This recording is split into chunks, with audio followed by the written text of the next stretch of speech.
Okay, so now we're upstairs and we have transitioned to a pattern game.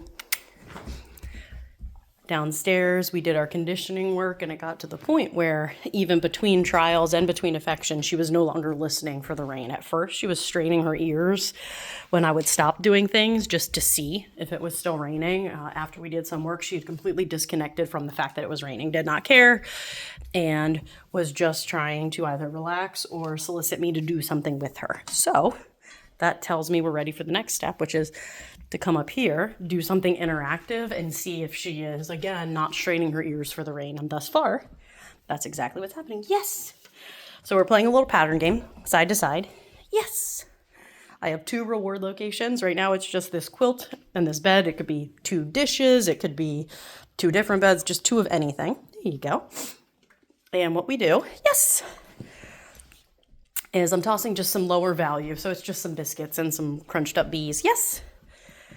And she goes from one spot. Yes. When she goes to that spot, I say YES, drop a piece of food, and I move to the other spot. Yes. And this does not have to be a stay. It does not have to be laying down. Yes.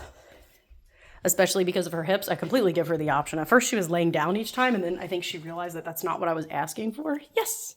I just want her to be moving side to side. And so this is giving her something to focus on. Yes. And she's getting these lower value rewards, and she's sniffing, yes, each time. So I'm going to continue playing this for about another minute or so. Going to give her an all done and then see what our mental state is, see if she's still not listening for the rain and all of that. Yes. And if so, this should be a good little transition exercise for her once she gets settled from some kind of environmental stressor like the rain. Yes. And then you bring her up to an area where there is now some exposure to the sound versus in the basement where we couldn't hear anything, but she was still straining her ears, yes, to hear.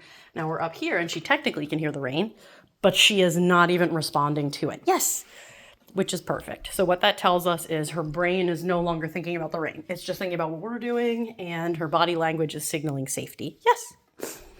So this activity is a good way to reset her once she's gotten settled emotionally in the basement, and you come back upstairs, just a little back and forth for a couple of minutes.